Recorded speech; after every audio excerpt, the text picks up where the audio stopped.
teacher for 15 years. Now for 12 years I've been an evangelist, and I travel around and speak on creation, evolution, and dinosaurs. Honor to be here in Coeur d'Alene, Idaho. My first time to preach in your city. How many have been to one of my seminars before or have seen one of the tapes before? Oh, quite a few, okay. How many have not? And how many do not understand the question so far? Okay, that's what I thought. Well, great. It's an honor to be here. I tell folks right up front before I get started too far, because I don't want anybody sneaking up on me, I believe the Bible is the infallible, inspired, inerrant Word of the living God. I believe it from cover to cover. I even believe the cover on mine. It says Kent Hovind. I believe that. And what I try to do in my seminars, I have three distinct goals. Number one, I want to strengthen your faith in the Word of God. Number two, if you're not saved, I'm going to try to get you saved. I'm after you. I'll tell you right now, I'm after you. Okay. Number three, if you're saved and you're not doing much for the Lord, then I'm going to try to make you uncomfortable. Everybody ought to find something to do for the Lord, okay? The worst of you could serve as bad examples, if nothing else. But you can all find something to do for the Lord. All right, this is not my wife. This is just a picture of her. We live in Pensacola, Florida. I've been there 12 years. We have 3 kids, one of each. My kids are, at this time, 21, 22, 23, a year and 2 weeks apart. We call that family planning where I come from. Got the 2 boys married off now, and as soon as I find someone to take over payments on my daughter, I'm going to be home free. So that's the plan. One of my hobbies for many years, I have been collecting science books. I like science. And you can ask any of my kids or ask my wife, when I get bored, which isn't too often around our place, I just read science books. I like science. Taught it for 15 years. Even though I'm not teaching it anymore, I still like to study. It's so many neat things to learn. And there's an awful lot of good science in these books. But folks, there are some lies in our science books. I'm not against science. I'm not against schools. I'm not against teachers. My brother's in his 34th year teaching public school. My mom retired from teaching public school. There's an awful lot of good godly teachers in the system. But there's some poison in these books. And we're going to cover some of that tonight. Richard Dawkins, who hates creationists, said, "It is absolutely safe to say that if you meet someone who claims not to believe in evolution, that person is ignorant, stupid, or insane, or wicked." Well, Richard, we'll send you a copy of this tape, because I'm going to show you 100 reasons why evolution is so stupid. We need to define a few terms, okay? According to the dictionary, stupid means lacking normal intelligence, foolish, silly, a stupid idea, dull and boring. I think evolution is stupid. Now, my mama used to get mad at me when I used that word, so it's a little hard for me, but Bill said, "Brother Hovind, I want you to preach on 100 reasons why evolution is stupid." Okay, Bill, well, you asked for it, so here goes, all right?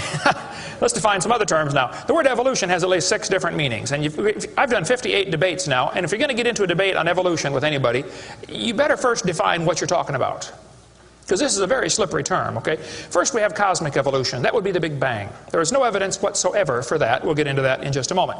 Then we'd have to have chemical evolution. See, the Big Bang supposedly made hydrogen. Well, how did we get 92 elements, plus the synthetic ones? I mean, how did the chemicals evolve? They don't talk about that much, but that would have to happen. Thirdly, we'd have to have stellar and planetary evolution. Did you know the stars would have to evolve? There's an awful lot of stars out there, folks, but nobody's ever seen one form. There's enough stars out there that everybody on Earth can personally own 2 trillion of them. We've never seen one star forming. We see them blow up from time to time. It's called a nova or a supernova. We've never seen one form. One professor told me one time, he said, "Well, we calculated in the laboratory that if 20 stars explode near each other, it'll produce enough energy to make a brand new star." I said, "Well, that's brilliant. You got to lose 20 to gain 1. You ought to run for Congress. You could help those guys borrow their way out of debt." Man, first place, that's all theoretical. We've never seen it happen, okay? And I think it is scientifically impossible. See, then we'd have to have organic evolution. That would be the origin of life. How did life get started from non-living material? Now, according to the evolution theory, that would have to happen somewhere along the line, long ago and far away. Life had to come from non-living material. And yet, we've never seen that happen. There is no evidence that it can happen. We'll talk about that in a minute. Fifthly, we would have macroevolution. That is where an animal changes into a different kind of animal. Nobody's ever seen a dog produce a non-dog. But the evolutionist believes a dog came from a rock. if you go back far enough in time, 4.6 billion years. Finally, we have microevolution. Now, I don't like this word, okay, because it gets people confused. I think we ought to just call it a variation. But microevolution happens, folks. That is a fact of science. Animals produce a variety of offspring, but it's always the same kind. The first 5 definitions of evolution are stupid. It doesn't happen. It's certainly not part of science. It's something you have to believe in. They teach the kids it all started with the Big Bang 20 billion years ago. A Big Bang. I like to ask them some simple questions. What exploded? And where did it come from? And where did the energy come from? Et cetera, et cetera. According to the Big Bang theory, it all started with a little tiny dot and exploded and spread out over all the universe much faster than the speed of light. Well, the Big Bang theory, as we'll see in a minute, is stupid. I don't know of a better way to say it. I'm trying to be nice to them, but it is just stupid. The Big Bang idea started with a Belgian astronomer named George something, can't pronounce his last name. George said that this original matter was no more than a few light years in diameter. At the very least, that would be 2, or about 12 trillion miles. So they started off teaching a spot 12 trillion miles across was what exploded. Well, they revised that down. In 1965, they said, no, it was only 275 million miles across. Well, that's way down from 12 trillion. 1972, they said, no, it's only 71 million miles across. I don't know how they know this stuff, but this is what they taught, okay? 1974, they said it was only 54,000 miles across. 1983, they said it was the trillionth the diameter of a proton. Now they're saying it's nothing at all. Nothing exploded. And here we are. This is what the textbooks teach. 18 to 20 billion years ago, all the matter in the universe was concentrated into one very dense, very hot region that may have been much smaller than a period on this page. That's stupid. This one says, all of the matter and energy someday will once again be packed into a small area, no bigger than the period at the end of this sentence. Then another Big Bang will occur. It happens every 80 to 100 billion years. So you can forget about global warming. We're going to get squished. Now this textbook author was brilliant. I could not believe how smart this guy was. He said, boys and girls, nothing really means nothing. You have to be at least that smart to write a book. He said not only matter and energy would disappear, but also space and time. However, physicists theorize that from this state of nothingness, the universe began in a gigantic explosion. What? Yes, boys and girls, you see, nothing exploded, and here we are. Now, who can argue with logic like that? Man, they even put this in major science journals like Scientific American. This fellow said, the observable universe, that would be us, could have evolved, there's that word again, you got to watch that one, okay, 6 meanings, from an infinitesimal region. In the Greek, that means a dot. It's then tempting to go one step further and speculate that the entire universe evolved from literally nothing. They call that science and put it in a science book. I would call that stupid and put it in the garbage. This is what the books teach. I collect them. I've got hundreds and hundreds of these books from countries all over the world, clear back from 1890s up until the 2001 textbooks. They're teaching this kind of stuff, folks. This one says, all the matter in the universe was drawn into this little tiny dot. And it spun faster and faster. This is what they teach the kids. Some kids doing this for homework tonight, right? It spun faster and faster. One day, it exploded. Big Bang. I was talking to a professor from Berkeley one time. I was sitting on the airplane next to a professor from Berkeley University. I don't know if you folks here in Idaho ever heard of Berkeley or not. But Berkeley is not a Bible college. So we got talking about the Big Bang, and he said he believed in the Big Bang theory. I said, yes, sir, I figured that. You have to teach it in Berkeley. I said, tell me, sir, how did the universe get here? He said, well, 20 billion years ago, all the matter was squished in this little tiny dot, and it was spinning real fast, and it exploded. Big Bang. And pieces flew off and became the galaxies and the sun, the moon, the stars, and finally, you know, people. Here we are. I said, sir, could I ask you a couple questions, please? You know, one of my favorite things to do in life is asking questions to people who believe in evolution. I absolutely have a wonderful... That's how this whole ministry started. 12 years ago, I moved to Pensacola, Florida. Some article came out in the newspaper that said, dinosaur bones found in Montana from 80 million years ago. I wrote my first letter to the editor in my life, about 12 years ago. I wrote a letter to the editor. I said, yes, they found dinosaur bones, and yes, it was 40 feet long, and yes, it was found in Montana, but it was not from 80 million years ago. This one probably drowned in the flood in the days of Noah, 4,400 years ago. And you would have thought I shot the sacred cow. Actually, I did. Boy, there began to be quite a battle in the newspaper, letters to the editor flying back and forth, and finally a university called me and asked me to do a debate with one of their professors. Well, I'd never had a debate in my life except with my wife, and I lost those every time. So I was not excited about debating, but I said, well, how do you do it? What do you want? And the guy said, well, you send us 30 questions, and the other guy will send in 30 questions, and we'll discuss those questions for the debate. I said, okay. So I sent him 30 questions. I thought they were perfectly legitimate, fair questions. I said, a woodpecker's tongue goes all the way around the back of his head and comes on top of his left eyebrow, left nostril here. Would you please show me any fossils that have been found, intermediate species between a normal bird and a woodpecker, with his tongue going all the way around his head? What evidence do you have of how this evolved? That question never came up. I don't know what happened to it. But I said, termites chew on wood and they swallow it, but termites can't digest it. It goes into their stomach, and there's little tiny critters in their intestines that actually digest the cellulose. Now, those little critters can't live without the termite, and those termites can't live without those critters. Which one evolved first? I thought it was a fair question, but it never came up. I don't know what happened. I think they lost my list. But anyway, one of my favorite things to do is asking questions to people who believe in evolution. So I asked this professor if I could ask him some questions about the Big Bang. He said, sure, what would you like to know? I said, well, sir, you told me 20 billion years ago all the matter in the universe was squished in this little tiny dot, and it was spinning faster and faster and exploded. I said, where did all this matter come from?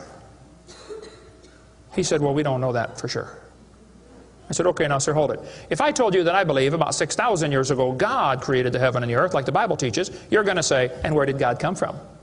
And I don't know. But you said 20 billion years ago there was a Big Bang, and you don't know where the dirt came from. So basically, I believe in the beginning God, and you believe in the beginning dirt. Don't tell me my theory is religious and yours is science. Oh, no, sir, they're both religious. The news media tries to make it look like it is religion versus science. I did a debate in El Paso, Texas here recently, and the news media wrote an article. They said, religious and scientific leaders debate evolution. What is the unspoken message in that title? What are they trying to imply? Can you catch that? They're trying to imply that evolution is part of science, aren't they? No, evolution is a religion. Actually, both creation and evolution are inherently religious. These two timelines is the same information right here. I'll be referring to that throughout the seminar here. I cover this thing all the time. The Bible teaches about 6,000 years ago God made everything. 4,400 years ago there was a big flood that destroyed everything. 2,000 years ago Jesus came. Here we are today waiting for the Lord to come back in about 5 minutes. This is the Bible view of history. On this chart, 1 inch is 150 years. That's a long time. The 20 billion year chart on the bottom is a very different scale. But see, both views, creation and evolution, are inherently religious. You have to believe in creation or believe in evolution. The difference between the two, though, is very simple. The evolution religion is tax-supported. That's the difference. By the way, if I was to make that bottom chart the same scale as the top chart, the bottom chart actually needs to be 2,100 miles long. That's from Pensacola to Portland, Oregon. I don't want to carry a chart that big, so I made a new scale for the other one, okay? If they want to believe it happened long ago and far away, they're welcome to believe that, but that's not science. Evolution is a religious worldview, and I think it is stupid. So I asked the professor, where did the matter come from? He said, I don't know. I said, well, sir, would you please tell me where the laws came from? The universe is run by laws, gravity, centrifugal force, inertia. Who gave the laws? He said, we don't know that either. I said, sir, could you tell me where the energy came from? You know, it takes energy to make a big bang. Who bought the gas to run this machine anyway? He said, we don't know that either. I said, sir, could I ask you another question? He said, sure. What else would you like to know? Else? What do you mean else? You haven't told me nothing yet. I said, does Berkeley have a merry-go-round? How many of you know what a merry-go-round is? You go round, round, round till you puke, okay? He said, no, we don't have a merry-go-round at Berkeley. I said, you ought to get one. You could learn some good science on a merry-go-round. If you put some fourth graders on a merry-go-round, are there any fourth graders in here tonight? Who's in fourth grade? All right, I like fourth graders. I spent the best 5 years of my life in the fourth grade. That's before they diagnosed ADD. Put some fourth graders on the merry-go-round, I like using fourth graders because they're tough and they're expendable. And we're going to get the high school football team out there to get that thing spinning clockwise as fast as it will possibly go. Now, if you have a digital watch, you may not know what clockwise means. I'll explain it later. We're going to spin the merry-go-round clockwise. The kids are going to go through 4 phases. They start off in phase 1. They're screaming at the football players. Come on, let's go, faster, faster. Can't you go any faster?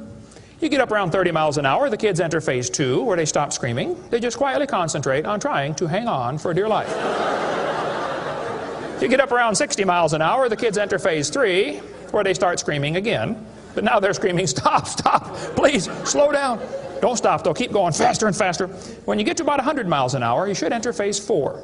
That's where the kids begin to fly off the merry-go-round. Now, when this happens, you will notice a very interesting phenomena of physics.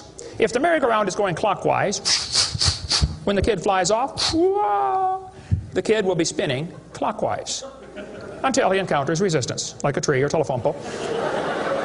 That's because of a law in physics known as the conservation of angular momentum. You see, if a spinning object breaks apart in a frictionless environment, the fragments will all spin the same direction. It's very simple. It's because the outside is moving faster than the inside. And so it keeps the same direction of spin. The professor said, yes, I understand about the conservation of angular momentum. I said, well, good. I'd like to ask you a question then, sir. If the whole universe began as a swirling dot, like you said, why do 2 planets spin backwards? He said, that's interesting. I said, no, that's more than interesting. It's kind of hard on your Big Bang Theory. Not only that, 6 of the moons are spinning backwards. Why? He said, I don't know. Why do you think they're going backwards?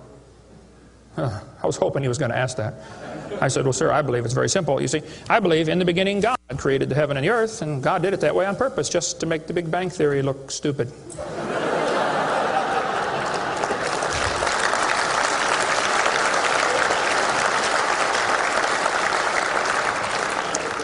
I do believe in the Big Bang, folks. I really do. The Bible teaches the Big Bang. 2 Peter 3:10. It says, the heavens shall pass away with a great noise. In the original Greek, that's a Big Bang. So there's going to be a Big Bang. It just didn't happen yet, that's all. So kids, if you go to school and some professor says, do you believe in the Big Bang? You should say, yes, I do, and you better get saved and get ready for it. The Big Bang is coming soon to a city near you. By the way, if the Big Bang Theory were true, the matter would be evenly distributed. But it's not. It's lumpy. They're called galaxies. And in zillions of miles and nothing called voids. And to try to salvage the dumb Big Bang Theory, they've got all these wild theories of why isn't the matter evenly distributed? They'll say, well, maybe there's black holes, or maybe there's antimatter. They got all this stuff. It's all trying to rescue this crazy Big Bang Theory. And it's a dud, folks. It didn't happen. There are zillions of stars out there. I mean, lots and lots of stars. And we haven't even seen them all.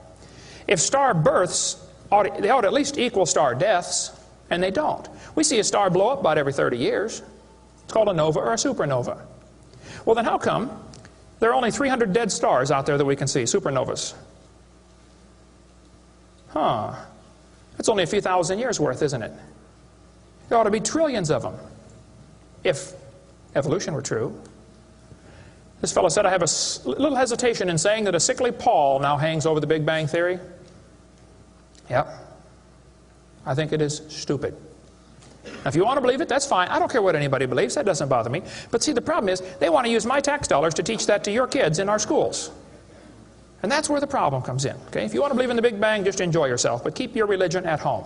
Okay? Because it is a religion. Then they tell the kids the earth formed from a hot molten mass 4.6 billion years ago. This is part of the theory, and it's in all the textbooks. 4.6 billion years ago, earth cooled down, formed a rocky crust.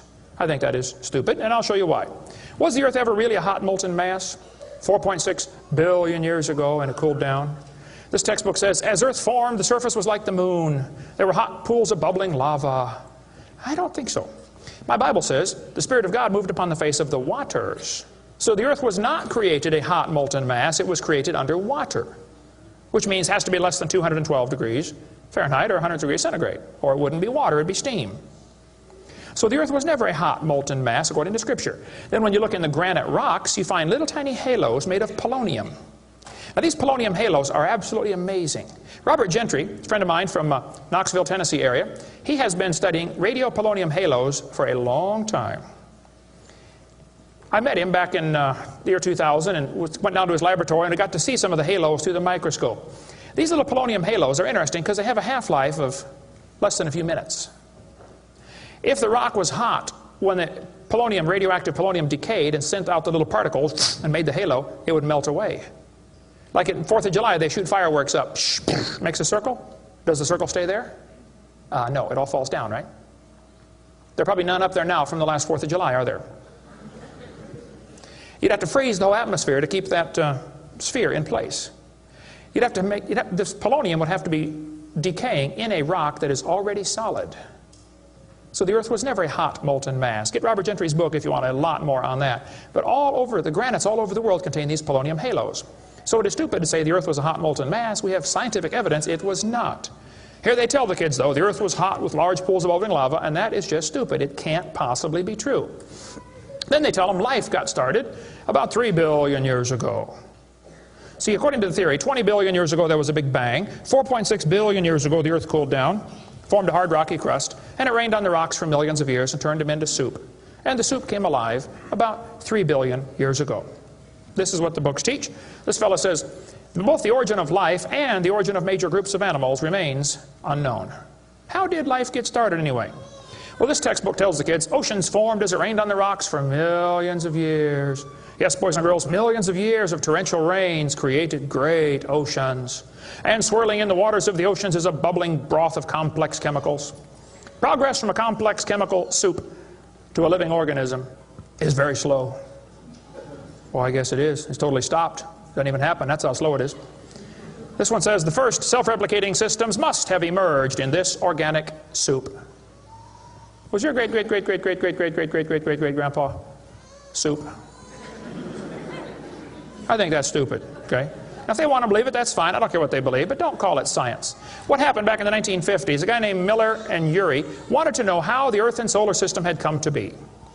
So they tell the kids he took a mixture of Earth's primitive atmosphere. We'll talk about that in a minute.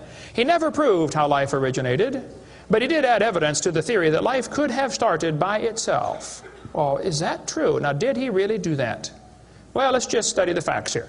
This textbook tells the kids, many important events occurred during the Archean era, the most important of which was the evolution of life. Progress from complex molecules to even simplest living organism was a very long process. Long ago and far away. Fairy tale kids, coming up. First living cells emerged 4 billion to 3.8 billion years ago. I like that word, emerged. They use it all the time. Like that explains how it happened, you know. It just emerged. There is no record of the event, they tell the kids. Look, kid, we know what happened and you're going to be tested on this, but there's no proof. Oh, okay. It's not science. First living self-replicating systems must have emerged in this soup. I don't think so. Here's what students are taught in school. This picture of the different glass tubes and flasks and pipes going around, they tell them this is how they made life in the laboratory. He said he studied the chemical reactions of gases that existed in Earth's primitive atmosphere. Ooh, now this is important, okay? Notice up in the upper right-hand corner, he had methane, ammonia, water vapor, and hydrogen, no oxygen. He circulated these gases through these tubes through a spark, supposed to represent lightning. And sure enough, it produced a red goo at the bottom of the flask and had some amino acids in it. They didn't come close to getting life, though. Miller excluded oxygen in a reducing atmosphere because life could not evolve with oxygen. Anything that got together would oxidize. Cut a banana open, lay it on the table, it'll turn brown, it'll oxidize. Okay, so will an apple, so will anything alive. It'll oxidize. So that's why he didn't have any oxygen in the experiment. One of his gases was ammonia. Well, this creates a real serious problem because ammonia is destroyed by UV light. And UV light must be blocked by ozone, which is made from oxygen. I got a problem here. This textbook says several billion years ago, Earth's atmosphere had no free oxygen. Well, that's just simply not true. Ozone is made from oxygen and it blocks UV light, and ammonia, one of the gases needed for the experiment, is destroyed by UV light. So life cannot evolve without oxygen. But also life cannot evolve with oxygen. Well, I got a solution for that one. It didn't evolve. And by the way, the Earth has always had oxygen, even more than it does today, okay? Air bubbles are often found trapped in amber, like the movie Jurassic Park, you know, where they drilled in and got the mosquito blood. These air bubbles, though, have 50% more oxygen than we do right now. We cover more on that on my video series, videotape number 2, about what the pre-flood world was like and why they lived to be 900 on the blue series of tapes out there on the table. But this textbook says the mixture at the bottom of the flask was rich in amino acids. Oh, come on, that is stupid. It was not rich in amino acids. Let's tell the kids what they really found, okay? He filtered out the product. As this gas went through the tubes, he sparked it, produced this goo at the bottom, and he drew the goo off, because if it went through again, it would be destroyed by the spark. Now, in real life, you're not going to get a section of the ocean protected. They say this just happened by chance in the ocean. Well, you can't filter out the product then. Secondly, what he made was 85% tar, 13% carboxylic acid, 2% amino acids. So 98% of his mixture was poisonous to life. I would not call that a success. And there are 20 different amino acids, sort of like 26 letters in the alphabet. There are 20 amino acids. Those amino acids go together to make proteins, like letters go together to make sentences. Mostly he made just 2 of these amino acids. And they bond with the tar and the acid very quickly, more readily than with each other. It was a failure as an experiment. Amino acids are like letters of the alphabet, sort of like building blocks. You have to have a bunch of amino acids to make a protein. Then you have to have a bunch of proteins to make a cell. And you got to have a bunch of cells to make an organism. And one cell is more complex than a space shuttle. And all he got was a couple of the amino acids. That's like me dropping toothpicks, and I happen to make a few letters of the alphabet. That's possible, isn't it? Toothpicks could fall in the shape of a T, or an H, or an I, or an E. That's possible. But if I'm able to drop toothpicks and produce a few letters of the alphabet, should I therefore conclude that nobody wrote Webster's dictionary? The difference between making a letter with toothpicks and making Webster's dictionary is about like making an amino acid and making a living cell. He didn't come close to making life. He made the equivalent of a few letters, and he actually needed to make huge books. And half of his letters were backwards, left-handed. This creates a real problem, since the simplest proteins, the smallest proteins, have 70 to 100 amino acids, all of them left-handed. This really compounds his problem. RNA and DNA are all right-handed molecules, and they are unbelievably complex. And hundreds of these amino acids must combine to make a protein, and this has to be in a precise order. And they unbond in water much faster than they bond, and last time I checked, the oceans are completely full of water. So Brownian motion is going to drive them away from each other, not together. It just isn't going to work. He did not make life in the laboratory. But they tell the kids, he showed how life could have started by itself. Oh, that is just a stupid, okay? That's a lie. He did not show anything of the kind. And every experiment since then has made the problem worse. They're finding more and more things that just couldn't happen. Don't call that science. But they tell the kids, 3 billion years ago, life appeared on Earth. Asked me to speak at this college in Boston one time.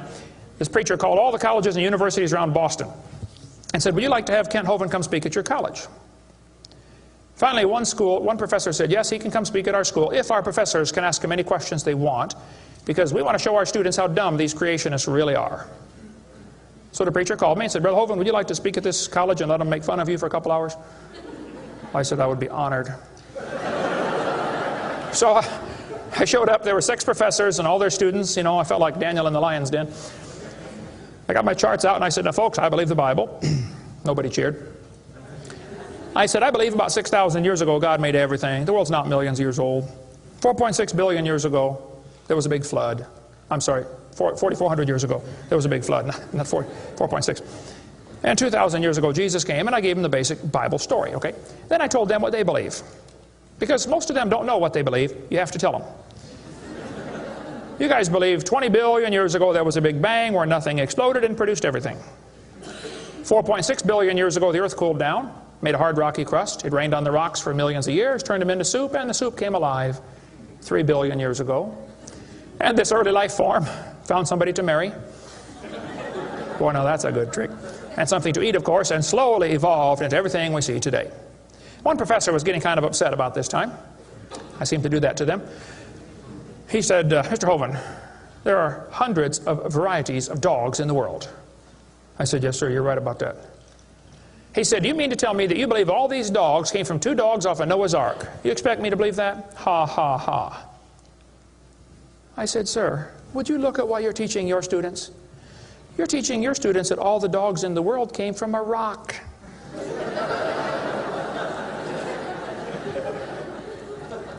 I had one woman, come to me after a debate one time. She was steaming down the aisle. Boy, she was mad. Oh, I could tell I'm in trouble now. I stood there quivering in my boots, you know. She walked up and she said, "Tonight, you said, we believe we come from a rock. We do not believe that." I said, "Well, ma'am, calm down just for a minute." I said, "Do you believe in evolution?" She said, "Yes, I do. I'm a professor here at the university." I said, "Well, would you please tell me then where we came from?" She said, "We came from a macromolecule." I said, "Where did that come from?" She said, "From the oceans, from the prebiotic soup." I said, "Where did that come from?" She said, "Well, it rained on the rocks for millions of years." And you could see it was slowly dawning on her.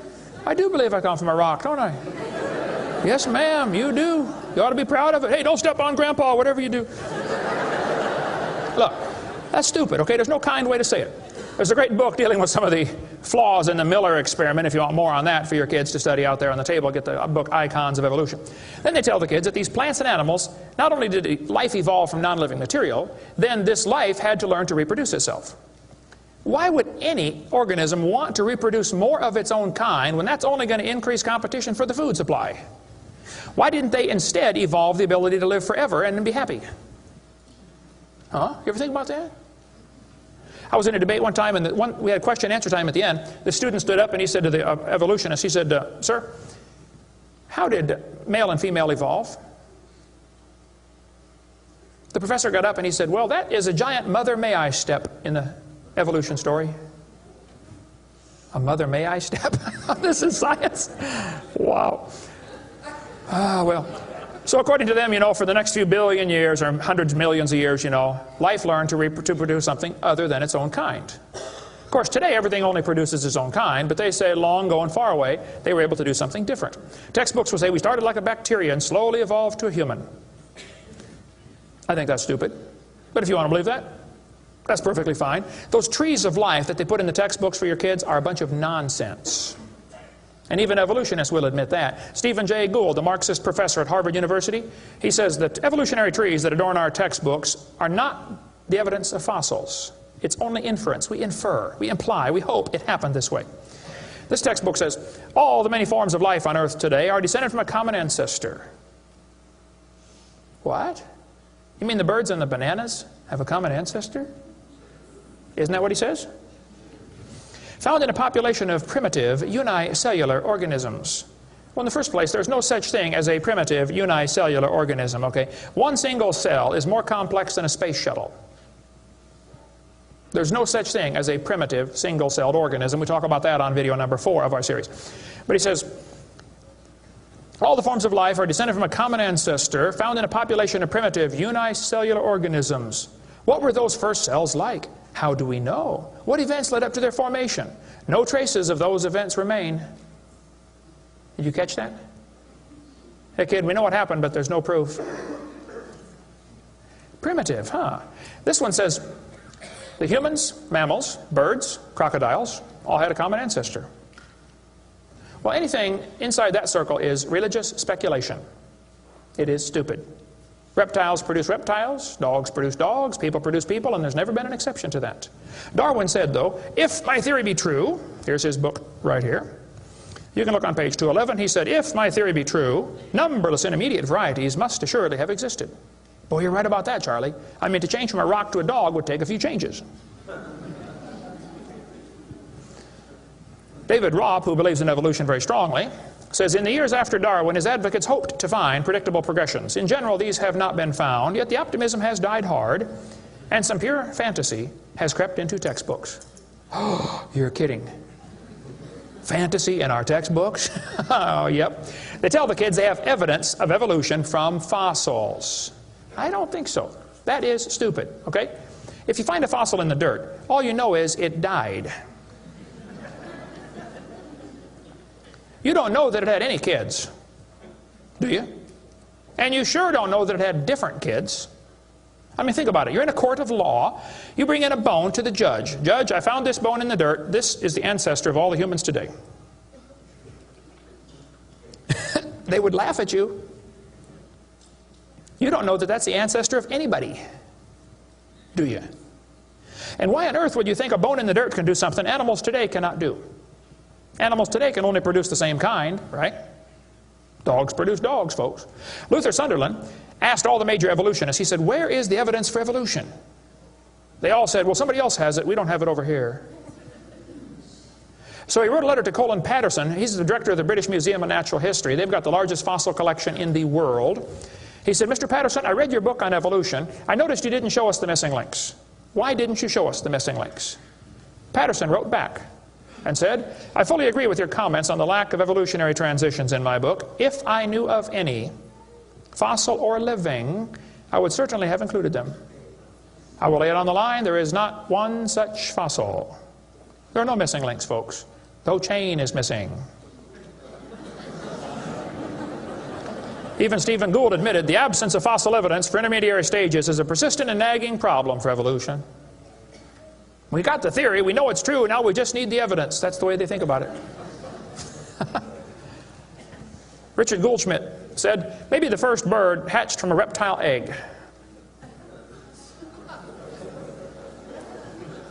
Well, Richard, I'm sorry. I don't mean to be disrespectful, but that's stupid. See, what's happened, these guys have looked for missing links in the fossil record. They can't find any, and so they say, well, maybe evolution happened so fast it wasn't preserved. Maybe a reptile laid an egg and a bird hatched out. Well, who did that bird marry?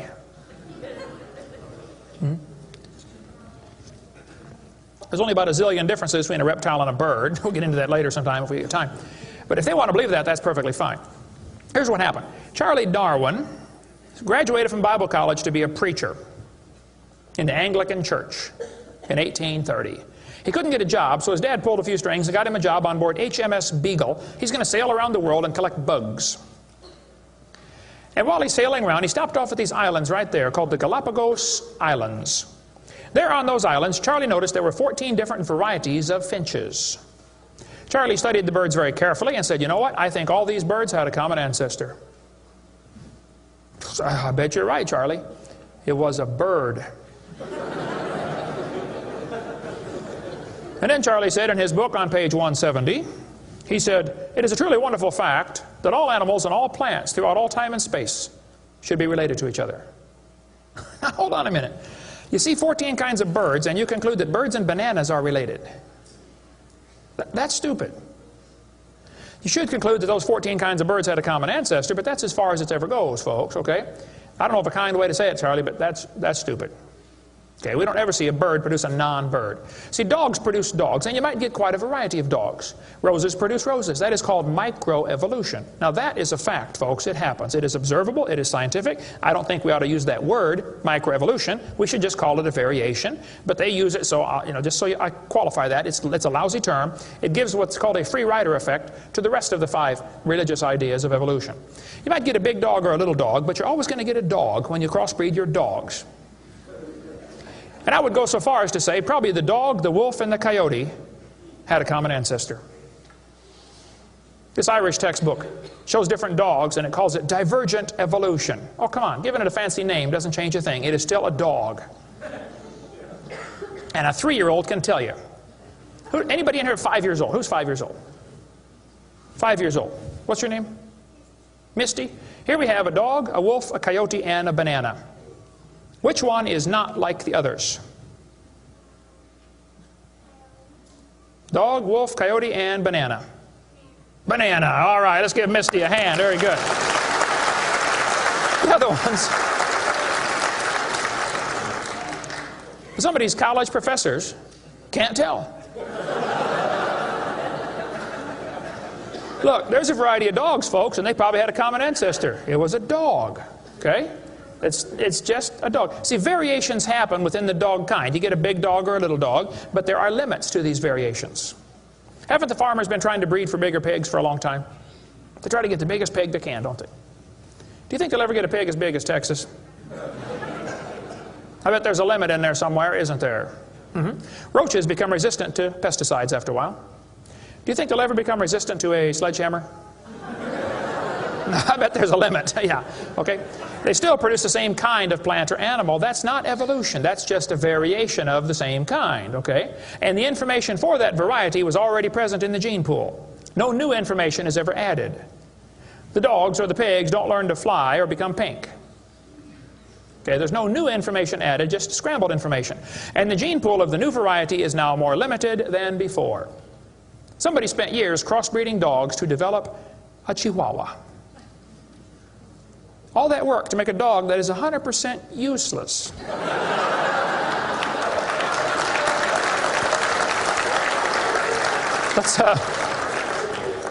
Let's turn all the Chihuahuas in the world loose back into the woods. How long would they last? They'd run up to the wolf. Yep, yep, yep, yep, yep. Crunch. Go ahead, make my day. A useless dog. Genetic information was lost when you got your variation. It wasn't added. You might have selected a certain slice of the gene pool with small dog, quick characteristics, but you didn't add anything. You selected something from the population. I come from Illinois, corn country. There are so many kinds of corn up there, they have to number them. You'll be driving down the highway. You'll see BX65, don't mix it up with XL29, something will blow up. But I'll tell you what, folks, you can crossbreed your corn from now till the cows come home, and you always get corn. You will never get a hamster or a tomato or a whale to grow on that corn stalk, okay? It won't happen. There's a variety of cows, and they probably had a common ancestor. It was a cow. Variety of horses, no question. Probably the zebra and the horse had a common ancestor. But the kids are going to be taught in school tomorrow in your town that the horse used to have 4 toes. Well, there's some things they don't tell the kids about this Eohippus to Equus series, which has been proven wrong 50 years ago, but still is in your textbooks right here in this town. They don't tell them the original so-called horse is the size of a fox. It was a meat eater and had 18 pairs of ribs. The next one had 15 pairs of ribs. A couple of trips through the buzzsaw did that. And then it miraculously grew back 19 pairs of ribs as it evolved, and then back to 18. They also don't tell them the whole thing's been proven wrong a long time ago. Like this guy says in the biology textbook, other examples like the gradual evolution of the horse have not held up under close examination. That's a polite way of saying it's proven wrong, okay? This G.G. Simpson back in 1950 said the example of the horse family has been unintentionally falsified. They knew 50 years ago this was false. Why did they keep that in your textbooks? This whole thing was made up by Othniel C. Marsh in 1874. He picked animals from all over the world and put them in order the way he thought it might have happened. They were never found in that order. Modern horses are found in the same layers as the so-called ancient Equus or Eohippus horse. They're found in the same layer. So it can't be the ancestor, that's for sure. The ancient horse is nothing but a Hyracotherum, which is still alive today. By the way, the ribs, the toes, the teeth are very different in these animals. In South America, the fossils go exactly backwards. Instead of 3-toed to 1-toed, it goes 1-toed to 3-toed in the fossil order. They won't talk about that much, but you check it out. That's a fact, folks. They're never found in the order presented in the textbooks. 3-toed and 1-toed graze side by side. Plenty of information on the internet about that. Tulsa Zoo finally took out their display because so many folks complain, why do you have this horse evolution display in the zoo? It's been proven wrong 50 years ago. Take it out. And you folks ought to get together with your school board and say, look, on page whatever it is, 952 of our textbook, it says the horse evolved from a 4-toed ancestor. Let's cut this page out. If you had a page in your textbook teaching the kids the earth was flat, would it be okay to demand that that page be removed? You don't have to buy a whole new book. Just cut the page out. It won't cost the school anything. How many of you would volunteer to help cut the pages out and bring your own scissors? See? It won't cost them a dime. And you send me your book and I'll show you which pages need to be taken out. I've read hundreds of them. I can find them like that. Free of charge. I'll donate my time. Peabody Museum still has the horse evolution on display. As I stood, I've been there many times. It makes my blood boil every time I walk in that place. I'm standing there looking at this lie proven wrong 50 years ago while hundreds of kids come through in school groups. The kids are never told, well, this has been proven wrong, boys and girls. They asked the folks at the Tulsa Zoo before they took the display down, they said, why don't you take this display down? The zoo director said, we don't have the funding to remove it. I've got all the letters back and forth on that. Man, Folks, there's quite a variety of horses today, okay? There's big horses and little horses. I was in Baton Rouge, Louisiana a few months ago. Got to see where they raise the 30-inch tall horses. I mean, my dog's bigger than that. What do you do with a 30-inch horse? Look at it, I guess is about it. And they sell them for $10,000. Sucker born every minute, I guess. But one lady wrote me a letter and said, Mr. Hovind, we crossbreed zebras, ponies, horses, and mules. Not mules, the jackass, and we raise zonkies, zorses, zeonies. They cross every which way. Well, that's probably because they're the original same kind. No problem there. You want to see all the fatal flaws in the horse evolution story, get the book out there, Icons of Evolution. So then they're going to tell the kids, well, we have evidence for this theory. We think that one animal changed to another, and we can show evidence because many animals have similar forelimb structure. This is called the argument from homology. Well, what do they tell the kids? They'll say, boys and girls, you have two bones in your wrist, radius and ulna. And boys and girls, look at the whale's flipper carefully. Did you know the whale has two bones in his flipper, and they're called the radius and the ulna? Same as ours. Wow. Who named them, teacher? The whale? Think about it. But this is one of the evidences for evolution. They're going to say, boys and girls, comparative anatomy provides further evidence of evolution. The commonalities suggest that these and other vertebrate animals are all related. They probably evolved from a common ancestor. Well, duh. That's stupid, okay? Maybe they all had the same designer. Doesn't prove a common ancestor. By the way, the bones develop from different genes in these different organisms. They are not homologous organisms like they want you to believe. Similar design might prove the same engineer made the design. A lot of bridges in the world are kind of similar to each other. You can go compare, different suspension bridges around the world, Golden Gate Bridge and other bridges, and there's a lot of similarities. That doesn't prove one is the father of the other, or that a tornado put them up. No, it's a design that works good, okay? I discovered that the Pontiac lug nuts from a Pontiac will fit on a Chevy. They will. That proves they both evolved from a Honda 14 million years ago. No. The same engineers are designing these cars. Then they tell the kids about the geologic column. How many have ever heard that the different layers of the earth are different ages? They show the kids Grand Canyon. Yes, boys and girls, this one says, over millions of years, the Colorado River has carved the Grand Canyon from solid rock. I'm sorry, but that is stupid, okay? I'll explain why. Kids, you need to learn this. This is a very simple thing to learn, and you'll go through life much further than many of these professors go. Make yourself 3 columns. Facts are in the middle. It's a fact Grand Canyon exists. The evolutionist has an interpretation of that fact, and the creationist has an interpretation of the fact. Now, it's not part of the fact, it's an interpretation of the fact. The evolutionist says the canyon formed slowly by a little bit of water and lots of time. The creationist says, oh no, we think it formed quickly by lots of water and a little bit of time. It's a fact the earth has sedimentary layers. That's not a question. How did they get there? Well, the evolutionist says these layers formed slowly over millions of years. The creationist says, no, these layers are all from the flood in the days of Noah. Now, it seems like the professors are always trying to erase the line between their interpretation and the fact and make their interpretation part of the fact column, and it's not. And I think I can demonstrate Grand Canyon was not formed by the Colorado River. I was in a debate recently, and this professor said, Dr. Hovind, you're so stupid. Obviously, it took millions of years to form the Grand Canyon. I said, well, sir, I've seen Grand Canyon many times. I taught earth science for 15 years. I've studied it intensively. Just flew over it last week, as a matter of fact, twice. Got a perfect view of it going out to California and back, flying from wherever I was, Florida. That's where I live. This textbook says, the Colorado River has cut through layer upon layer of rock over millions of years. Well, if you built a dam across Grand Canyon, it would take a lot of dirt or concrete, but if you could, okay, it'd be a huge dam. A giant lake would back up behind that dam, covering several states. That purple area is all drained right through the Grand Canyon drainage basin. This snow line tells a very interesting story. In between these 2 red lines is snow. This is a picture from a satellite showing about 150 or 200 miles of the canyon area. Real wide shot. The river enters the canyon at the far right. The river is 2,800 feet above sea level. As it goes down through the canyon, the ground is rising up. It's called the Kaibab uplift, okay? The uplift is 7,000 or 8,000 feet above sea level. Interesting. The river flows downhill. All rivers flow downhill. So as the river enters the canyon and flows downhill from there, when it gets to the 1,800-foot elevation mark, the top of the canyon is 7,000 or 8,000 feet above sea level, so it's over a 1-mile drop. Very impressive, hole in the ground. But some points to ponder. I said to the professor, I said, sir, did you know the top is higher than the bottom?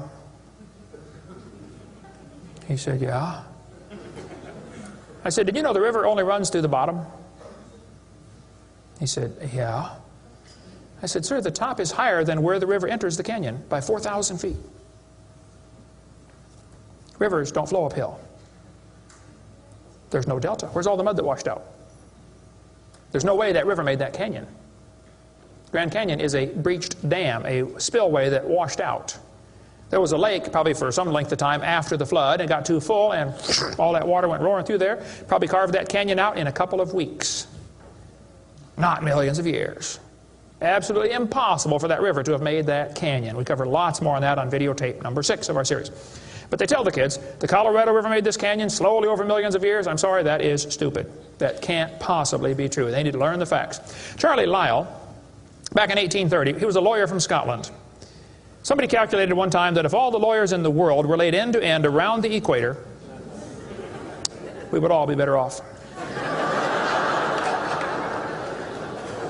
Charlie Lyell hated the Bible.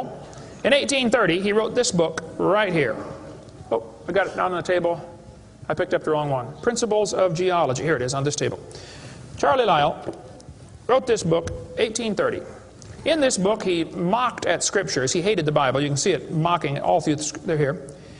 In here, he and other fellows back in that time, Cuvier, Stratus Smith, and some of these guys, they invented the geologic column. How many have ever heard of the geologic column before? They say each of the layers is a different age, you know, Cenozoic, Mesozoic, Paleozoic, Archeozoic, all them Zoic boys.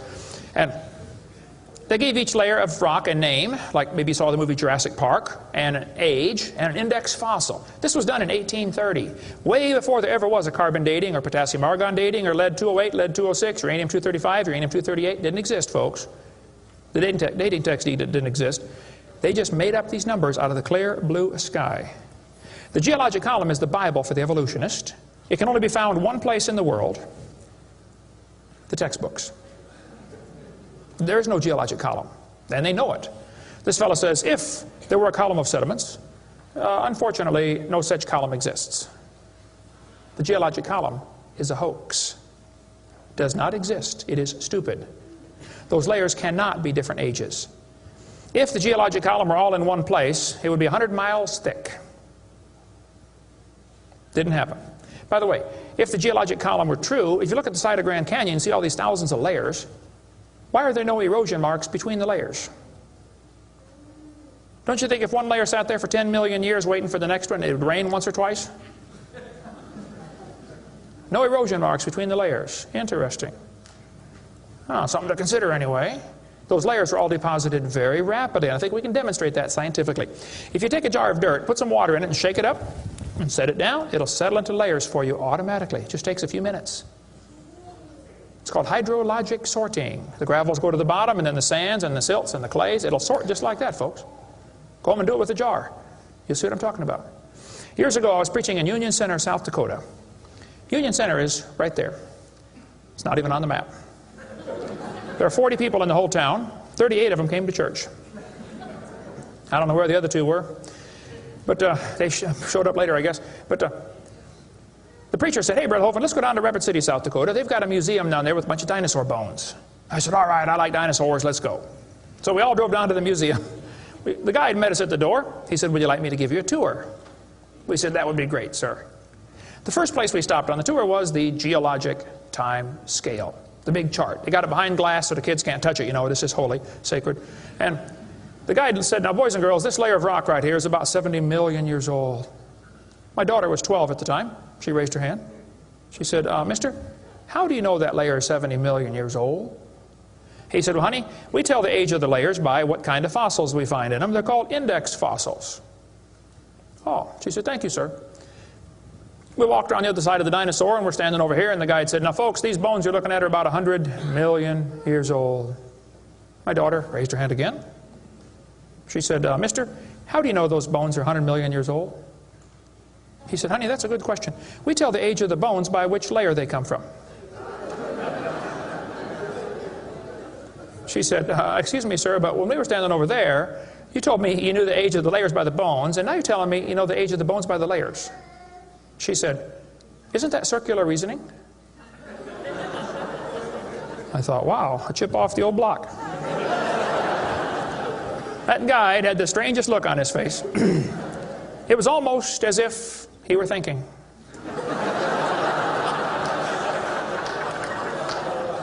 He looked at my daughter. He looked at me. I wasn't about to help him. I thought, wow, this is going to be good. My God, here it is. He looked back at my daughter. He said, you know, you're right. That is circular reasoning. I never thought of that before. Folks, geologic column is a joke. It doesn't exist. It's all based on circular reasoning. We can demonstrate that clearly. Get our video number 4 if you want more information on how it's all based on circular reasoning. I'll just give you a couple of quotes here.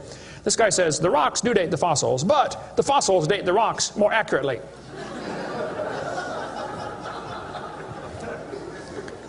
Stratigraphy cannot avoid this kind of reasoning if it insists on using only temporal concepts because circularity is inherent. You have to use circular reasoning to get it right. Well, that's stupid. And you don't need to be too bright to figure out that's stupid, okay? This geologic column contains limestone scattered all throughout the geologic column.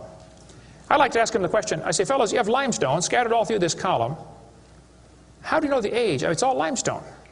I mean, if I handed you a piece of limestone, how would you know if it's 100 million year old Jurassic limestone or 600 million year old Cambrian limestone? I mean, how would you tell the difference? There's only one way they can tell, by the index fossils. That's how it's done, folks. That is stupid. Because those fossils don't count for anything, as we'll see in a minute. They tell the kids each of these layers is a different age. 100 million, 200 million, 300 million, real impressive, huge numbers. Now, Charlie Darwin did not like round numbers. He wanted to be more precise. He said the Wealdian deposits are 306,662,400 years old. Now, okay, Charlie, I think that's stupid. Those layers are not different ages, folks. All over the world we find petrified trees standing up, running through multiple rock layers. Now, if you get a petrified tree standing up, running through different rock layers, I don't think it's smart to say those layers are vastly different ages. Petrified trees in the vertical position, they find them all over the world. Okay, here's one from Alabama. Come out of a seam of coal, through 20 feet of rock, into another seam of coal. They found about 3 dozen of them, I think, in that one little coal mine, one little area, while they're digging the coal out. Petrified trees standing up. Cookeville, Tennessee, they found a bunch of them. This one's 30 feet tall, standing up. Joggins, Nova Scotia is famous for their petrified trees standing up in the vertical position. All over the area there, folks. Those trees did not get slowly covered by the sediments over millions of years. They would rot and fall down. Sometimes the petrified trees are upside down, running through many rock layers. Scientists estimate at the bottom of Spirit Lake in Mount St. Helens there are now 20,000 trees that were blown out by the volcano. Thousands of them are standing up in the bottom of the lake, already buried 15 feet deep in mud. None of them grew there. Those trees are going to petrify. Only takes a few years to petrify a piece of wood. In the laboratory, it can be done in 24 hours. We covered lots more on how fast things can petrify in videotape number 6 of our series. But they dug up a guy, they buried this doctor in Tennessee. 14 years later, his wife died. When they went to dig the grave, water soaked into her grave. And they said, oh, we can't bury Grandma there. So they dug a hole on the other side. Water soaked in.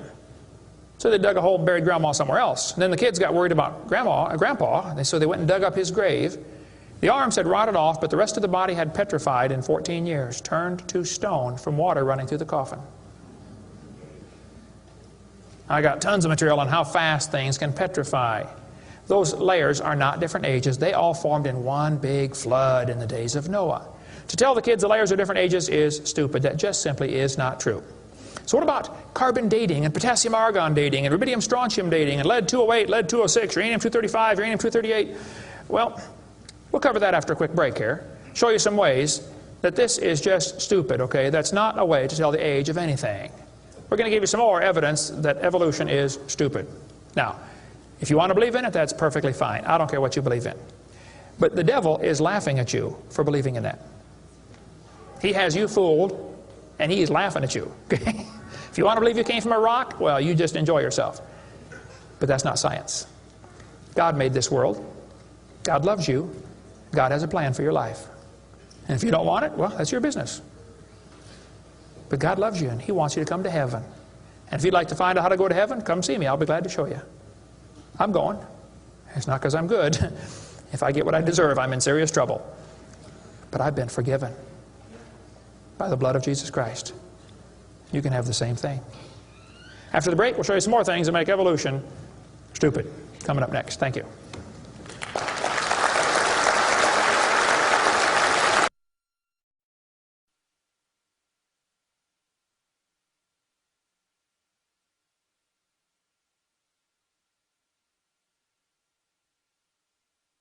In the early 1950s, actually the late 1940s, they invented carbon dating. We're going to explain a little bit about radiometric dating and how it's supposed to work, and then show you that it does not work, okay? The Earth's atmosphere is about 100 miles thick, and we're also protected by a magnetic field. Radiation from the sun and from the stars, mostly from the sun, goes right through that magnetic field, some of it does, and hits the atmosphere and produces carbon-14. Carbon-14 is radioactive. Normally, carbon is atomic number 6, which gives it atomic weight of 12. But this nitrogen, which is right next door to carbon, gets struck by radiation and it turns it into carbon-14. Now, carbon-14 is unstable. It is radioactive. It's always breaking apart. And you can hear it like with a Geiger counter, you know, click, click, click, click, just like uranium, because it's decaying. They've discovered it decays at a fairly consistent rate. About half of it will decay every 5,730 years. Which means if I gave you a pile of carbon-14, 5,730 years later, half of it would turn back to nitrogen. The rest would still be carbon-14. Theoretically, it's a random event, but it could, that's probably how long it would take. During photosynthesis, plants are breathing in carbon dioxide, and this radioactive carbon is mixed in with the regular carbon. The plant doesn't seem to know or care if it's getting radioactive carbon or regular carbon, it just takes it right in. Animals eat the plants and make it part of their body. Probably during your lifetime, you have either eaten plants or you've eaten animals that have eaten plants. How many have done that before? Okay. So, you probably have radioactive carbon-14 in you. Now, theoretically, what you have in you should match whatever's in the atmosphere, about the same percentage. Because the plants are always breathing this stuff in, and the animals are always eating the plants, and we're always eating the plants and the animals, so it should pretty much stay in balance. It is assumed the ratio of radioactive carbon-14 to normal C12 in the atmosphere would be the same found in living plants and animals. That is an assumption, but it's a reasonable assumption. The atmosphere today is 0.0000765%. Not much. That's how much carbon-14 it has in it. When the plant or animal dies, it stops eating or breathing. How many knew that already? Okay. So whatever it had in it begins to decay. Since half of it will leave in 5,730 years, all you got to do is check to see how much C14 is in it, how much C14 is in the atmosphere, and if it's only got half as much, it's been dead for 5,730 years. Sounds great, but it doesn't work. In theory, it never goes to zero, but it goes from a half to a fourth, to an eighth, to a 16th, to a 32nd, to not much, okay? After 4 or 5 half-lives, you can't measure it. So if anybody ever tells you, we know the Earth is millions of years old because of carbon dating, you can rest assured they don't have a clue what they're talking about. Because if it worked, it would only work for 30 or 40 or 50,000 years maximum. They compare the amount of C14 in the object being dated with the amount currently in the atmosphere, and estimate how long the object has been dead. It sounds good, but there are some assumptions that mess everything up. Okay? Assumption number 1, has the amount of C14 in the atmosphere always been the same? Has it reached equilibrium? This is an interesting problem. If I told you to fill a barrel with water, but I drilled holes on the other side of the barrel, while you're filling it, it's leaking out. At some point, it's going to be leaking at the same speed you're filling, and that point is called equilibrium. You will never fill the barrel past that point, unless you plug the holes or fill faster. See, it's filling and leaking at the same time, sort of like your checkbook. You know, you put it in and it leaks out, okay? Hopefully you want to at least be at equilibrium, okay? If less than that, you're going to be in trouble eventually. See, if your outgo exceeds your income, your upkeep will be your downfall every time. Well, they say if you took a brand new planet Earth and stuck it out in the solar system, the sun would start producing carbon-14. It would start decaying also right away, and it would take about 30,000 years to reach this equilibrium point. Well, Willard Libby and others who invented carbon-14, University of Chicago in 1947 to 53, he got a Nobel Prize for it in there somewhere. He said, well, it would take 30,000 years to reach equilibrium. He said, well, we know the Earth is millions of years old. Mistake number one. So we can ignore the equilibrium problem. Mistake number two. The Earth's atmosphere has still not reached equilibrium. There's more C14 now than there was 10 years ago, which proves the Earth is less than 30,000 years old, which I could have told them just from reading my Bible. See, if an animal is still alive, be it plant or animal, okay, it should have about 16 clicks per minute on your Geiger counter per gram. If it's 0 years old, actually 0 years dead. If it's getting only 8 clicks per minute, then it's 5,730 years old. If it's giving you 4 clicks per minute, it's gone through 2 half-lives, it's 11,000 years old. If it's 2 clicks per minute, it's 17,000 years old. This is how they date it. So if you're getting 2.5 clicks per minute, you just find the point on your graph and draw the line over and determine the age. Sounds real simple, but it doesn't work. If we had walked into a room and found a candle burning on the table, and I asked you the question, when was it lit? You say, I don't know, Mr. Hovind, it's burning when I got here. Okay, well then let's do some empirical science. Empirical science is things we can test and measure and observe and test. Not theoretical, I mean empirical. We can measure it and weigh it. Let's measure the height of the candle. Suppose the candle is 7 inches tall. Who can tell me when it was lit? Okay, nobody. Let's do some more empirical science. Let's measure the rate of burn. Suppose we determine it's burning an inch an hour. When was it lit?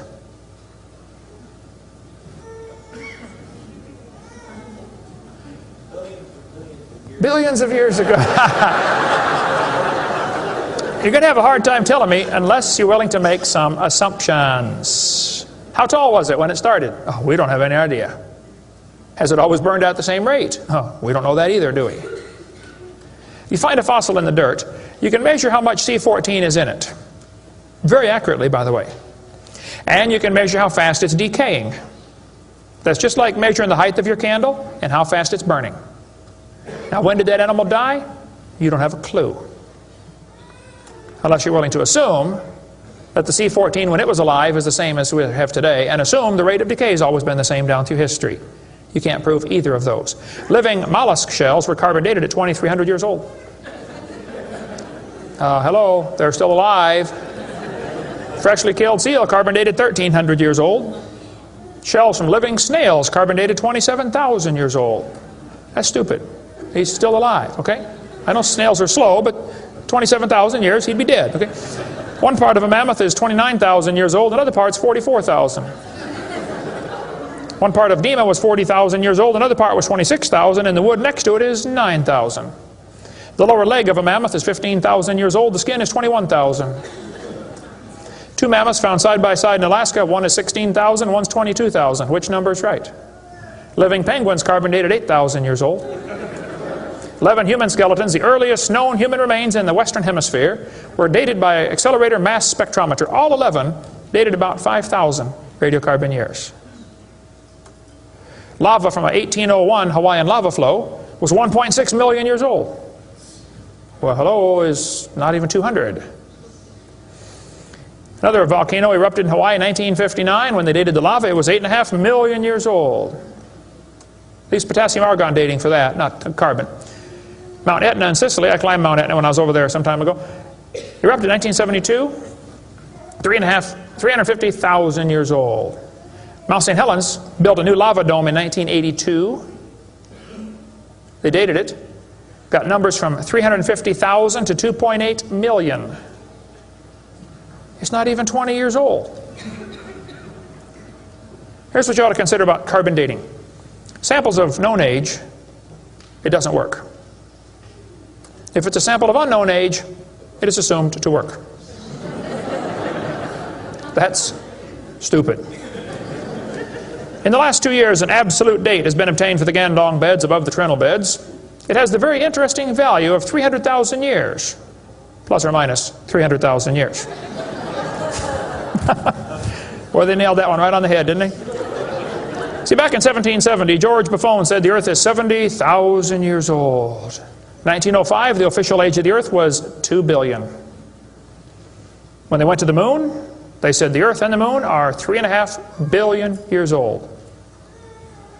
3.5 billion, dated with potassium-argon dating. Now they're telling the students it's 4.6 billion years old. Let's see, that means the Earth is getting older at the rate of 21 million years per year. That's 40 years per minute.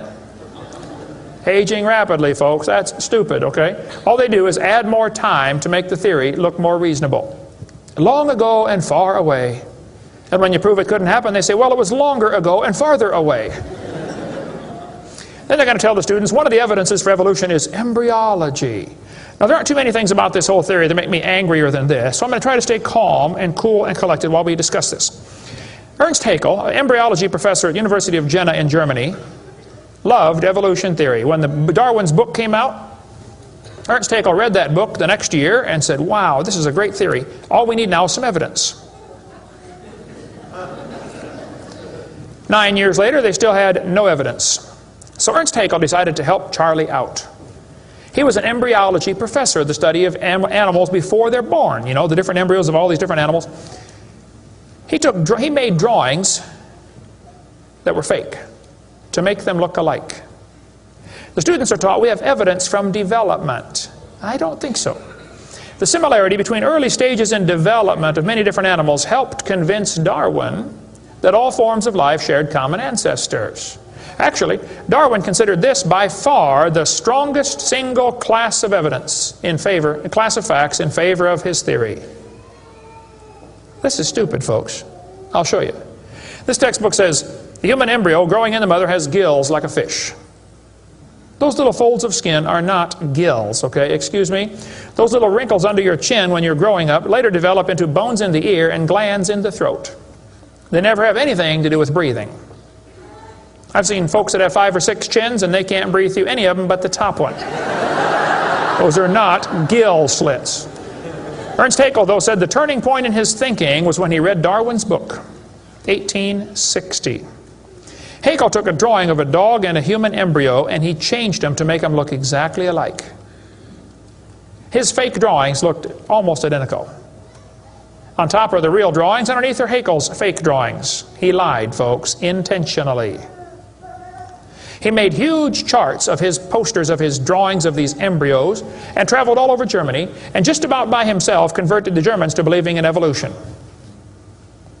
Which later led to the obvious question, well, if evolution is true, then maybe one of the races of people has developed farther than the rest. Which, by the way, is a subtitle to Charlie Darwin's book. You can look at it for yourself. The Origin of Species by Means of Natural Selection, or the Preservation of Favored Races in the Struggle for Life. See, Darwin was a racist. We cover lots more on that on video number 5. That one is politically incorrect. You don't want to watch that one. Trust me. On top are Haeckel's fake drawings. Underneath are actual photographs of what he claimed he was drawing a picture of. Now, either he's a lousy artist or he's a liar. Well, it turns out he's a liar. He was convicted of fraud by his own university. Proven to be a fraud. But guess what? Haeckel's fake drawings are still used in textbooks in your state right now. Here's a textbook used at the University of West Florida, in the middle of the Bible Belt.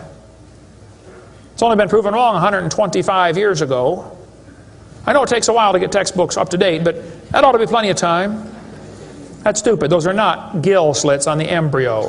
Here's an Irish textbook. I was just there a few months ago. It says the embryo has gill slits. That's baloney. This one says the embryo has gills. Glencoe Biology says they have gills. Proven wrong 125 years ago. This biology textbook says the human embryo has gills. Here's this Tim Barra writing his book on the myth of creationism. And he mentions the gills are evidence for evolution. You're only 115 years behind, Tim. Miller's still teaching it 125 years after it was proven wrong. I debated Miller on the radio on a St. Louis radio station one time. There's a college textbook still teaching the kids the embryo has gills. This one says, it shows the kids a 5 to 6 week embryo, but it says by 7 months, the fetus looks from the outside like a tiny normal baby, but it's not. It's not a baby at 7 months. Excuse me? A whole bunch of kids born at 5.5 months survive, 34%. That's stupid to say it's not a baby at 7 months development. Maybe you heard about the woman that had surgery on her baby before it was born. They cut the mother open, cut the uterus open. The 5-month-old baby, 5 months in development, reached out and grabbed the doctor's finger. It's not a baby, huh? If it's not a human being, what kind of being is it? If it's not alive, why is it growing? Why do they keep that in the textbooks? Well, that's the only way to justify abortion. They want you to think it's not a human yet. Just a fish with gills. No, it's a human the instant it's conceived. And abortion is murder. Plain and simple. We cover lots more on that on my videotape number 4. You don't want to watch that one either. Then they're going to tell the kids, we've got evidence for evolution because dinosaurs turned to birds. This is stupid. This guy says, dinosaurs are alive as birds. Well, kids, in case you don't know, there are a few differences between a dinosaur and a bird. You don't just put a few feathers on them and say, come on, man, give it a try. It won't hurt too bad. That's stupid, okay? Dinosaurs did not turn to birds, okay? Somewhere along the line, while his front legs are developing into wings, they're going to be half leg, half wing, which means he can't run and he can't fly yet. He's going to have a hard time, isn't he? No, dinosaurs did not turn into birds. That is stupid, okay? They say, we've got proof that they did. Archaeopteryx, which means ancient wing. That's supposed to be evidence for evolution. It's in just about every textbook I've seen dealing with this topic. Archaeopteryx is supposed to be evidence. Here's a 1999 textbook. Now, Archaeopteryx was proven to be a fraud in 1986. So this author is 13 years behind the time. Archaeopteryx means ancient wing. They're going to say, see, boys and girls, he's got claws on his wings. Yeah, so? 12 birds today have claws on their wings. The ostrich does, the Watson does, Turako does, ibis does. So what? It's kind of unusual, but 12 birds have it. They're going to say, well, he's got teeth in his beak. That proves he's got a reptilian feature. Well, now, wait a minute. Some reptiles have teeth, some don't. Some mammals have teeth, some don't. Some fish have teeth, some don't. Some of you have teeth, some don't. Okay? That doesn't prove a thing, all right? Alan Fiducia is considered one of the world's experts on birds. He believes in evolution. University of Chapel Hill, North Carolina, Chapel Hill. He said, paleontologists have tried to turn Archaeopteryx into an earthbound feathered dinosaur, but it's not. It's a bird, a perching bird, and no amount of paleo-babble is going to change that. It's a bird. By the way, even by their twisted thinking, birds are found in layers lower than Archaeopteryx. If you find fully formed birds in rock that you think is 130 million years old, then Archaeopteryx at 65 million years old cannot be a missing link, can it? Because birds were already here. Even with their dumb geologic column, it doesn't work. We cover lots more on that on video 4. They say bird feathers evolved from scales. Well, that's stupid. In the first place, they come from different genes on the chromosome, okay? Develop totally different. A scale is a hard wrinkle in the skin. They attach to the skin very differently. Feathers are incredibly complex, folks. Unbelievably complicated. They're both made from the same protein, keratin, and that's where the similarity stops. So what? Battleships and forks are both made of iron. Doesn't prove they both evolved from a tin can. Proves the engineer's using the same material for different functions. And God used keratin for fingernails and hair and scales and feathers. So, same designer, that's what it proves. A lot more on the bird evolution in the book Icons if you want to get that. Then they tell the kids about the peppered moth. Yes, boys and girls, somebody in England went around and counted the moths on the trees. Must have been a government project. They discovered it's 95% light moths and 5% black. Well, so the story goes, they burned coal in the factories, the trees turned black, and the moths changed to black moths. Because when they counted them again, they said they found 95% black and 5% light. Actually, the whole story is a lie. It never happened. After 40 years of watching, they found 2 moths on the trees. 2 total out of 40 years. So they glued dead moths to the tree to take a picture for your kid's textbook. Then he wanted to get a picture of a bird eating a moth, so he put some moths in the refrigerator to calm them down so they got nearly frozen. Then he put them on the tree and they couldn't even hang onto the tree, so he warmed them up on the hood of his car. Put them out there on the tree and the moth is staggering around trying to warm up, and a bird ate one. He got a picture. Wow, proof of evolution. It's a lie. Didn't happen. Even if it were true, dark moths and light moths were there at the beginning, and dark moths and light moths were there at the end. The ratio of population might have shifted, but the story wasn't true. So, doesn't prove anything. That's stupid. That's not evidence for evolution. They tell the kids, we've got vestigial structures. Now, a vestigial structure is something you don't need anymore. They'll say, boys and girls, you have an appendix that you don't need anymore. That's a vestigial structure. That's proof of evolution. Well, excuse me, you do need your appendix, okay? That is stupid. The appendix is part of your immune system. If your appendix is taken out, you can still live, okay? But it increases your susceptibility to quite a few diseases. You could live without both your legs and both your arms and both your eyes also. That doesn't prove you don't need them. Does it? There are no vestigial organs. And even if there were, that would be the opposite of evolution. That's losing, not gaining. This textbook says, boys and girls, whales, and many organisms here, like a whale, retain traces of their evolutionary history. For example, the whale retains pelvic and leg bones as useless vestiges. I'm sorry, that's not true. This one says, just imagine whales walking around. It's true. These little bones right there is what they're talking about. Just imagine him walking around. I can see it now, can't you? All you need is a good imagination and some LSD and you'll be able to see that whale walking in real life. This textbook says, the whale's pelvis is evidence of its evolution from 4-legged land-dwelling mammals. Well, that is stupid, okay? Those bones in the whale's abdomen are essential to hold muscles that support the reproductive system. Without those bones and those special muscles, the whales cannot reproduce. This has nothing to do with walking on land. It has to do with getting more baby whales. So the author that wrote this is either ignorant of his whale anatomy and should not be writing a book about it, or he's a liar trying to push a theory off on our kids. Here, this one says, whales once lived on land. Whales were not always sea dwellers. Modern whales show skeletal evidence of previous existence on dry land. Buried deep in a whale's hip muscles are 2 small bones, all that is left of the whale's pelvis and hind legs. That's stupid. The male and female bones are very different on whales. Check your whale anatomy and tear that page out of your book. Has no business being in there. This textbook says, humans have a tailbone at the end of the spine that is of no apparent use. I was debating a guy in North Alabama. He was the president of the North Alabama Atheist Association or something like that. He got up and he said, folks, we've got evidence for evolution. Humans have a tailbone they no longer need. When it was my turn, I got up and I said, Mr. Patterson, I taught biology and anatomy. I happen to know there are 9 little muscles that attach to the tailbone, without which you cannot perform some very valuable functions. I will not tell you what they all are, but go read your Gray's Anatomy and you can figure it out. I said, however, Mr. Patterson, if you think the tailbone is vestigial, I, Kent Hovind, will pay right now to have yours removed. Bend over.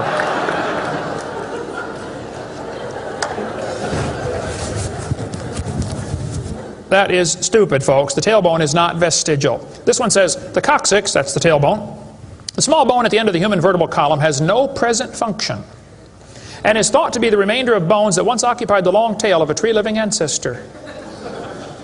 I was taught when I went to school, man used to have a tail, but he lost it because he didn't need it. I thought, didn't need it? Have you ever thought how handy a tail would be? Have you ever come to the door with 2 sacks of groceries? Wouldn't that be nice, man, be able to grab that door and walk right around and get in? Lost it because we didn't need it. Man, you could drive the car and tune the radio knob and hold the Coke at the same time. We're going to tell the kids that lobe-finned fish show evolution. Yes, boys and girls, during the Devonian period, 410 million years ago, there were fish with lobe fins. What that means is a short arm and then the fin grows. Well, that's stupid, okay? The lobe-finned fish are still alive. They're called the coelacanth.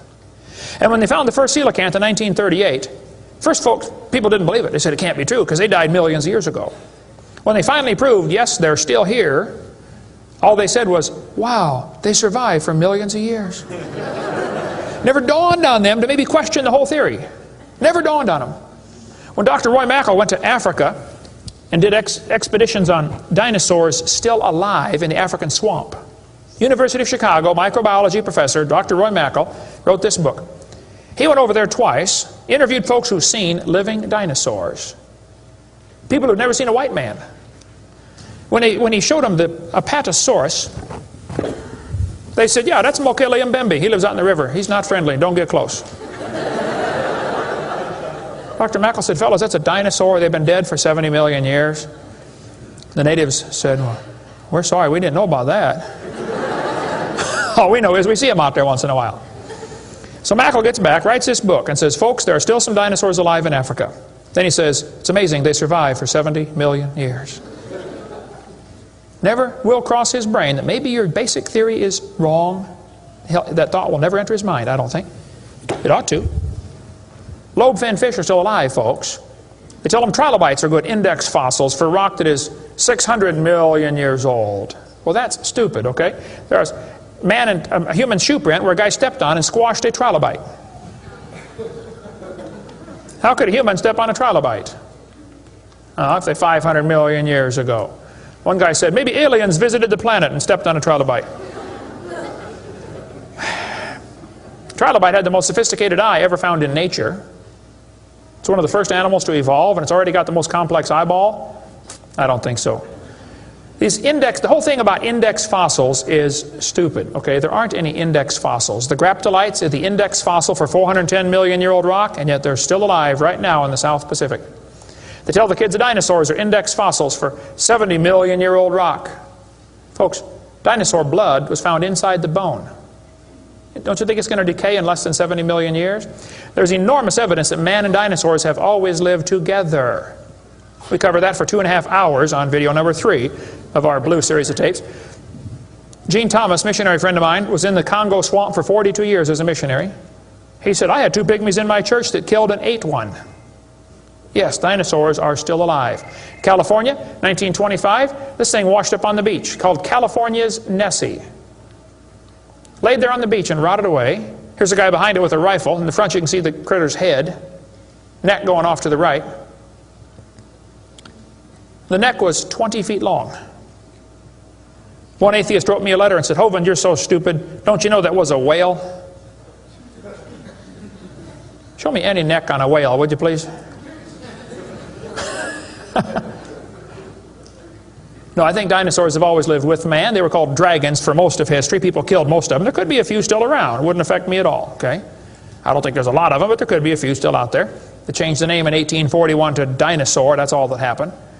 And man exterminated most of them. They're mentioned in the Bible. We cover all that video number 3. They're going to tell the kids, we've got evidence for evolution. It works by natural selection. Well, yeah, natural selection works, but see, evolution is based on 2 faulty assumptions. Number 1, they say mutations make something new. That's never been observed. And natural selection makes it survive. That's never been observed. That sounds good theoretically, but it's never been observed. Mutations happen, there's no question. Okay, thousands and thousands of mutations happen. But even guys like Pierre Gross will say, no matter how numerous they may be, mutations do not produce any kind of evolution. They're only scrambling existing information. They're not adding anything new. Here's a 5-legged bull. That's a mutant. There's no new information added. Doesn't the bull already have the gene code to make a leg? You just built one in the wrong place, that's all. This is not new information. This is scrambled information. That's not new. Here's a short-legged sheep. He's the first one the wolf is going to catch. Go, boys, go. Here comes the wolf. Herman didn't make it. Here's a 2-headed turtle. That's a mutant. Not ninja, but he's mutant. He's going to freeze first winter. Nobody makes a double-neck turtleneck sweater. I've never seen one. I've been looking. See, a mutation is scrambling information that already exists. It's like you can take the letters from the word Christmas and get all sorts of different words, scrambling them up. But you never get Xerox, zebra, or queen. The letters aren't available. And a mutation does not give you new information. It scrambles existing information. This textbook shows the kids a 4-wing fly. Look what it says now, kids. You've got to be careful. You'll be tricked on this one. Normal fruit flies have 2 wings. This mutant has 4. This rare mutation, like most mutations, is harmful. Look what it says. Beneficial mutations are the raw material for natural selection. Oh, why didn't they show us one? Why did they show us an example of a bad mutation and tell us that good ones is how it works? Show me a good one. You know why nobody's ever shown a good mutation? Because nobody's ever seen a good mutation. One professor I was debating said, I know a good mutation. He said, people in Africa that get sickle cell anemia cannot get malaria. Wow, that's like saying if you cut off your legs, you can't get athlete's foot. Yeah, you're probably right, but that's not a beneficial mutation. They tell them evolution and natural selection go together. He says, this textbook says natural selection causes evolution. That's stupid, okay? Natural selection doesn't cause any evolution. Natural selection is a conservative process that keeps the species strong. That's all it does. That's all it can do. It has no creative properties. Natural selection, nature can only select what there is to select from. If I said, I'm going to go around the world, I'm going to try to raise a race of people that are over 12 feet tall. So everybody under 12 feet tall, we're going to kill them.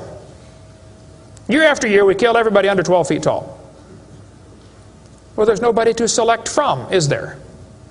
Natural selection can only select what there is to select from. It's a conservative process.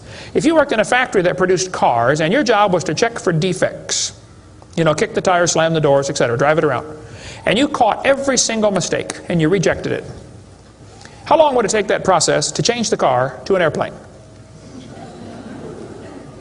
You say it'll never change it. That's my point. Natural selection is like a quality control. It makes sure the bad ones don't survive, but it's not going to change it to something else. Survival of the fittest does not explain arrival of the fittest. And by the way, survival of the fittest is what is called a tautology. Kids, there's a big word. You can learn this. You can use this one on your brother. A tautology is a sentence that means nothing. You can say, oh, you're speaking in tautologies. I'll show you how it works. You say, Professor, why did it survive? I say, oh, because it's the fittest. You know, survival of the fittest. Oh, how do you know it's the fittest? Because it survived. I see. Is that the way it works? That's exactly the way it works. That's stupid, folks, okay? Actually, it's not survival of the fittest. If a whale goes through a school of fish and eats 80% of them, it's survival of the luckiest. I mean, if a snake crawls into a bird's nest and eats 3 out of 4 eggs, does the snake select the weakest of the birds to eat? There's still an egg, man. He's going to eat them all. Okay? Then they do the thing with the fruit flies for the kids. They'll say, boys and girls, we raised flies in the laboratory, and we nuked them and microwaved them and x-rayed them, and we got these flies to have mutated babies. We got flies with curled wings. They fly around, bzz, bzz, bzz, couldn't go anywhere. They got flies with no wings. What do you call that? A crawl. You can't fly. They raised all these mutated flies in the laboratory and said, you know what, folks? Every fly we got was worse off than Grandpa Fly. Yeah, so? So they tell the kids, you see, this proves that flies have evolved as far as they can go. No, this proves you're messing up with perfectly good flies, okay? God made them right and you're messing them up. Now leave them alone, all right? This guy says, we've got proof for evolution because flies in the north have wings 4% larger than flies in the south. That's proof we all came from a rock. That's stupid, I'm sorry. Then they tell the kids, boys and girls, today you're going to learn to think critically. Watch this sentence here carefully. Some kids doing this for homework tonight. Boys and girls, do you think humans are still evolving? Now what kind of question is that? That's one of those questions like, have you stopped beating your wife yet? Well, if I say yes, I'm admitting I did. If I say no, I'm still doing it. Wow. All right. Go back and look at the original question. Do you think humans are still evolving? Doesn't that question assume that evolution has happened? What if a kid doesn't believe in evolution? How's he supposed to do his homework tonight? That question does not teach him how to think critically. That teaches him what to think, not how to think. That's a Soviet-style indoctrination type question, and the textbooks are full of them. They're not learning how to think. And when the kid gets done with this course, he's going to think he knows how to think. But he doesn't. He knows how to be told what to think. Brainwashing at taxpayer expense. Quite a few lies in the textbooks covered in this one. We got a lot more in video number 4. Adolf Hitler said, "You let me control the textbooks, I'll control the state." What is in these books anyway? There's a lot of good science in there, but there's some poison. Professor Wilson at Harvard University said, "As were many persons from Alabama, I was a born-again Christian. When I was 15, I entered the Southern Baptist Church with great fervor and interest in the fundamentalist religion. I left at 17 when I got to the University of Alabama and heard about evolution theory. 1 year of college destroyed his faith." Philip Wentworth said, "When I went to Harvard in the fall of 24, I was not only a Christian, I was a candidate for the ministry. Then for 4 years I underwent a process of mental readjustment which shook my little world to its foundations. Through it all, one thing was clear to me. If I could reconcile religion with intelligence, I knew that I could go on into my chosen career fortified by the experience. If I could not, every consideration of honor would compel me to make other plans. In the end, I gave